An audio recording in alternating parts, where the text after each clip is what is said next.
romana. E durante o ano litúrgico, as celebrações que a gente faz a cada dia, nós vamos lendo a Bíblia. E quem acompanha todo dia já com certeza se acostumou que a gente lê um livro quase que todinho, depois outro e mais outro, né? A igreja tem como intenção ao fazer isso que aquelas pessoas que ou participando presencialmente, como vocês estão aqui hoje, ou acompanhando pelos meios de comunicação, como é o caso de quem está agora à distância rezando conosco, possam conhecer a palavra de Deus. E em conhecendo, possam viver essa palavra. Eu fiz questão de pedir para vocês, para nós cantarmos o Salmo Responsorial de hoje, porque ele fala exatamente disso, né? Como é que é mesmo o Salmo Responsorial? Ainda lembra da música? Vamos lá, Elaine, passar mais uma vez? Só para o povo cantar junto, bonito, essa frase. Vamos repetir.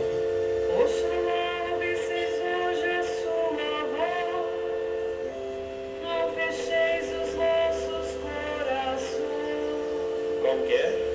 Oxalá ouvisses hoje a sua voz, não fecheis É isso. Quando a gente ouve a palavra de Deus, a gente abre o coração. Mas para ouvir a palavra, é preciso que a gente encontre tempo para isso, né? Nem todo mundo no mundo de hoje acha tempo para escutar a palavra. A igreja pede que pelo menos uma vez na semana. Tem gente que nem isso consegue. Mas vocês conseguem, através dos meios de comunicação, através da liturgia que você acompanha, né? O Deus conosco dia a dia. Então estamos iniciando um tempo comum. E começamos esse ano lendo a carta de São Paulo aos Hebreus, na primeira leitura da missa, e o Evangelho de São Marcos.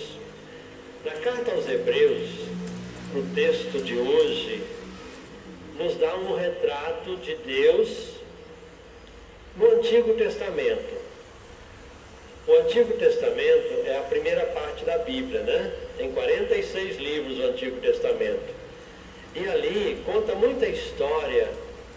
E em cada uma das histórias está Deus agindo no meio do povo. Mas também um povo rebelde. Desde Adão e Eva. Os primeiros desobedientes da história foram Adão e Eva. E essa desobediência foi continuando. Quando a gente lê o Antigo Testamento, aparecem algumas expressões que nos deixam até assim um pouco reticente, né? Quanto a Deus. Sepa, Deus vai me castigar. Olha só o que a primeira leitura de hoje Deus está falando. Por isso me irritei com essa geração e afirmei: sempre se enganam no coração e desconhecem os meus caminhos.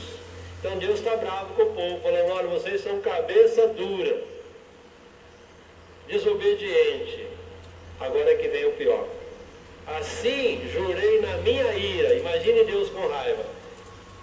Jurei na minha ira: não entrarão no meu repouso. Vai ficar fora do céu. É isso, na linguagem nossa de hoje. Qual que é o castigo do desobediente? Fica fora da casa de Deus. Não entra lá. Então, a primeira leitura de hoje, São Paulo está escrevendo para os cristãos e dizendo: gente, não vamos ser assim.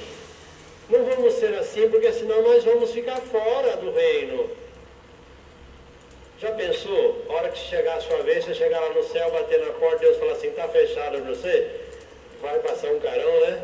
Porque você vai falar: mas eu fui na Aparecida, eu era da campanha do Devoto, eu rezava um terço, eu assistia a missa. Está fechado. Não adianta, né? E como o povo fala com Deus não se brinca, né? Então é melhor a gente tomar cuidado. Então o São Paulo está dizendo isso para nós hoje na primeira leitura, né? Ele diz: cuidar, irmãos, que não se achem em algum de vós um coração transviado pela incredulidade. Antes, animai-vos uns aos outros dia após dia. É para isso que nós constituímos comunidade. Porque todos nós passamos por momentos assim de dificuldade, né? Tem aqueles momentos que a gente está meio jururu, meio brocochô, né? Não acreditando em nada.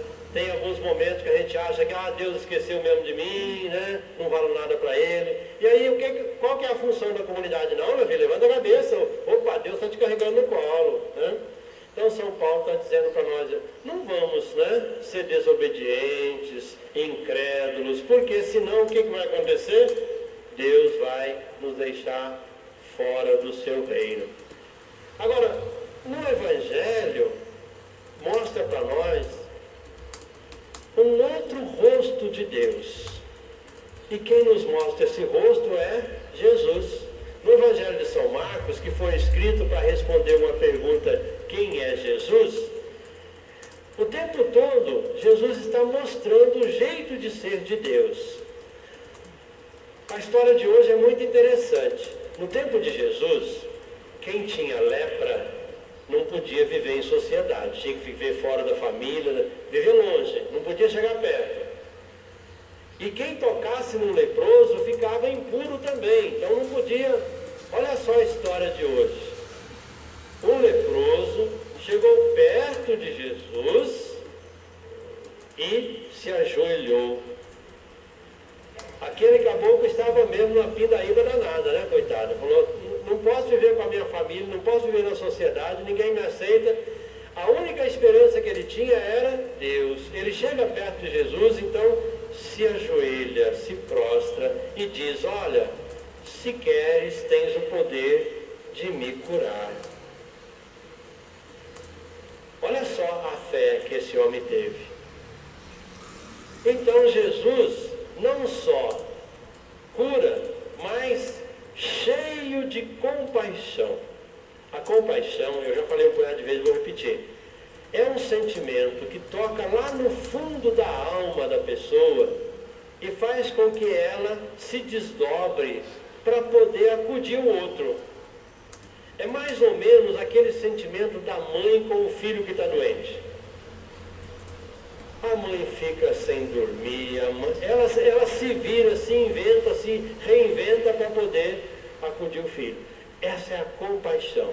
É você ir ao outro e resolver a necessidade dele. Então Jesus estava com esse sentimento diante daquela figura ali prostrada e dizendo, eu sei que o Senhor tem poder de me curar. O que Jesus faz? Ele estende a mão e toca no leproso. Jesus tocou no leproso. E naquele tempo não podia nem chegar perto. E Jesus toca. Olha o tamanho do amor de Deus para com o necessitado. Jesus toca no leproso e diz assim, eu quero, fica curado. E aí então acontece a cura. No mesmo instante a lepra desapareceu, diz a Bíblia. O que vem depois também é muito interessante, porque Jesus fazia o bem, porque ele sabia que as pessoas precisavam do bem feito, né? Ele então diz para o homem assim, olha, agora você vai, se apresenta ao sacerdote, mas você não conte nada para ninguém. Não diga que foi eu que fiz isso. Por que o bem não podia ser dito? Porque Jesus, ele veio não para ficar famoso, não para ser um popstar, não para ganhar dinheiro, não para ganhar fama, mas para salvar as pessoas. A ele não importava ser famoso. Por isso o Evangelho termina assim, que Jesus ficava longe, a fama ia se estendendo e ele então não entrava mais publicamente numa cidade. Ele ficava fora em lugares desertos e o povo procurando Jesus. A força de Deus transforma as realidades. O Evangelho nos mostra isso hoje, através de Jesus, tocando esse leproso. para nós hoje é muito interessante, porque nós vivemos num mundo que cada vez mais está excluindo algumas categorias de pessoas, né? A gente acompanha aí esse drama lá nos Estados Unidos de querer construir um muro de muitos quilômetros. Para quê? Para os pobres não atravessarem a fronteira, não é? Mas não é só lá não, na Europa também está fazendo isso. Aliás, no Brasil também está fazendo isso, não é? Na fronteira entre o Brasil e a Venezuela. Por quê? Ah, mas o governante da Venezuela, ele pode ser o que ele for, né? A gente pode classificá-lo com todas as letras que nós quisermos. Mas e o povo? E o povo? É isso que Jesus hoje faz no Evangelho. A lei dizia, o leproso não deve se aproximar de ninguém. E Jesus não só deixa se aproximar, mas toca nele. Toca naquele leproso. Eu falei dos Estados Unidos, da Venezuela, mas e nos nossos municípios? Quantas pessoas estão também deixadas de lado, excluídas, né?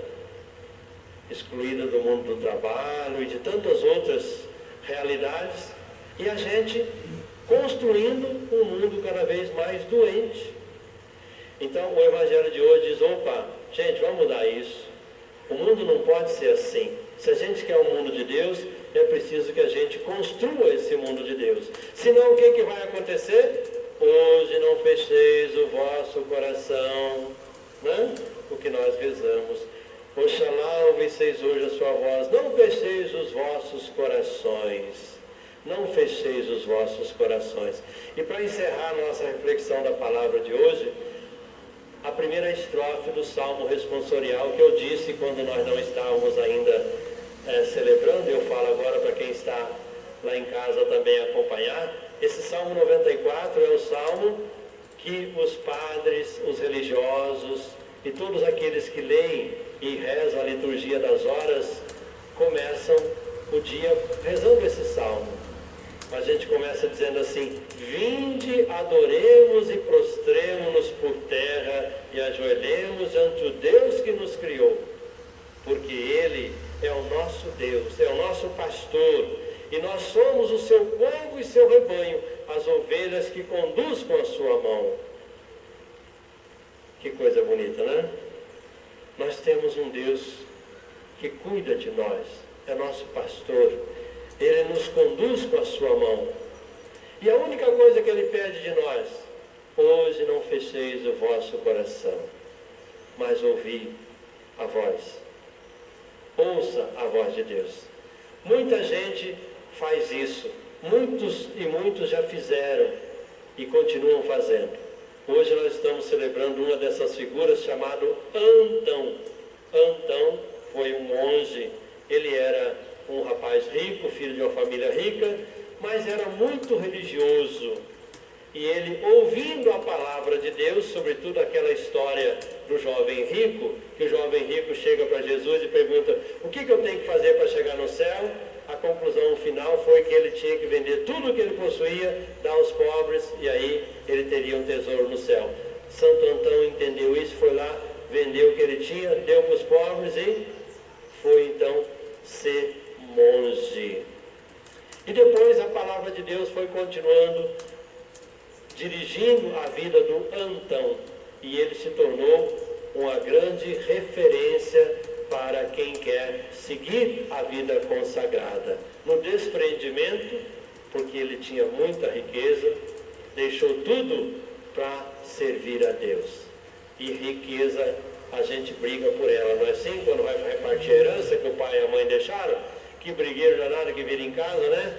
Deus do céu, e aí irmão não reconhece mais irmão, e cunhado entra por meio, e a sobrinhada também, e vira aquela lambança toda.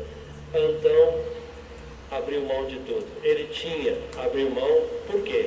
Porque sabia que aquela riqueza ia ser a perdição dele.